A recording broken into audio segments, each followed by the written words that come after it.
వాడి జిమ్మడిపోను, వాడు నాశనమైపోను, వాడి చేతులు విరిగిపోను. పసిపిల్లలను కూడా చూడకుండా కొట్టాడమ్మా వాడు.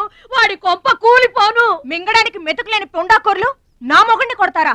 వీళ్ళు నాశనం అయిపోను. పుట్టింట్లో కూడా పడని తిట్లు ఎదురింటోళ్ళతో పడాల్సి వచ్చింది. నాకు ఈ కర్మ ఏంటండి? మిమ్మల్ని తేలిగ్గా వదలను. నా తడాక ఏంటో చూపిస్తా, మీ అంతు తేలుస్తా. మర్డర్ కేసులో ఇరికించి మిమ్మల్ని అందరినీ బొక్కలో దాయిస్తానే అనుకుంటున్నారా? నా మాట నీ చేతులు పట్టుకుంటామా? ఇంకా మీ మాటినేది. నా మీద చేసుకున్నంత గొప్పోడైపోయా మీ తమ్ముడు. నా దిగువ పొలమే మీదే, అది గుర్తుంచుకోండి. నేను గట్టు బిగించానంటే పొట్టు నీళ్లు కూడా మీ చెవులోకి రావు. నేను కాదన్నానంటే బస్తా ధాన్యం కూడా బయటికి రాదు. ఆకలితో మలమల మాడి సవాలేట అనుకుంటున్నారు. వాడి మీద కోపం మా మీద చూపించకమా. పిల్లల కలవాళ్ళం మలమల మాడిపోతామా? నీకు దండం పెడతాను వాడు చేసిన సావగొట్టి చెవులు మొయ్యటం అంటే ఇదే. ఆడు కాళ్ళు ఎరగొట్టమును, మీరు కాళ్ళు పట్టుకొని బతుకులాటమునా? ఏటని ఈ అబ్బా నాటకాలు ఆడుతున్నారా? అదిగో వాడే వస్తున్నాడు కదమ్మా, వారి చేత నీ కాళ్ళు పట్టిస్తామా? వచ్చి మా కాళ్ళు పడతా ముద్దులు అనుకుంటామేట్రా, పడు కాళ్ళ మీద. నేను తప్పు చేయలేదన్నయ్య. ఏంట్రా ఎదురు చెప్తున్నావు? వెళ్ళి కాళ్ళు పట్టుకో. నేను తప్పు చేయలేదన్నయ్య. చెప్పరా, చెప్పు. ఆడెందుకు పడతారా? ఆడు పడ్డా మీరు ఏమీ అయినా పడవద్దు. మొత్తం అందరూ కట్టుకొని ఈ దిన పడుతురు గాని. ఏమయ్యా మమ్మల్ని ఇట్ట బతకనివా? ఇన్నాళ్ళు మా రెక్కల ముక్కలయ్యేలా వండి పెడితే మాకు మంచి పేరే తెచ్చిపెట్టావు. కొంచెడు బియ్యం వండి పెడితే కొంచెమైనా ఉంచకుండా దున్నపోతలా తింటాడు. అయినా మా బిడ్డే కదా అని ఊరుకున్నాం.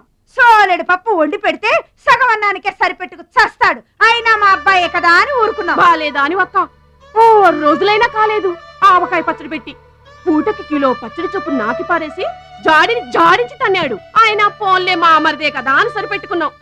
పచ్చళ్ళు మింగితే సరిపెట్టుకుంటాం గాని పరువు మింగుతుంటే ఎలా సరిపెట్టుకుంటామండి? ఏమండి, ఉంటే ఇంట్లో అతనన్నా ఉండాలి, లేదా మేమన్నా ఉండాలి.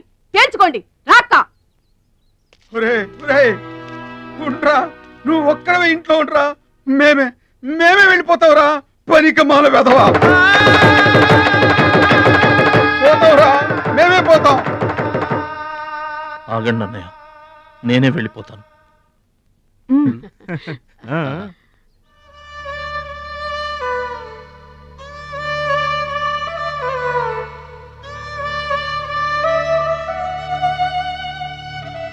ఆగో, ఆ సూట్ కేసులో ఏం తీసుకెళ్తున్నారో చూడండి.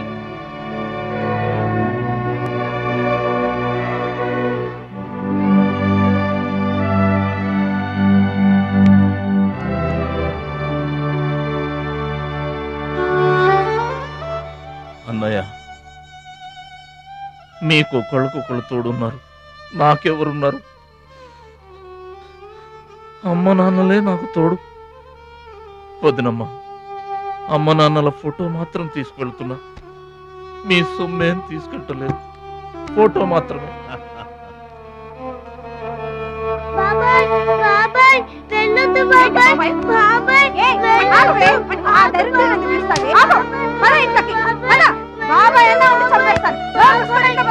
నా కోసం ఎవ్వరూ రాకపోయినా నువ్వు వస్తావని నాకు తెలుసు. అందుకే ఇక్కడ కూర్చున్నా. ఎక్కడికి వెళ్తున్నావు చిన్నాన్న? పట్నానికమ్మా. నీ దగ్గర డబ్బులున్నాయా?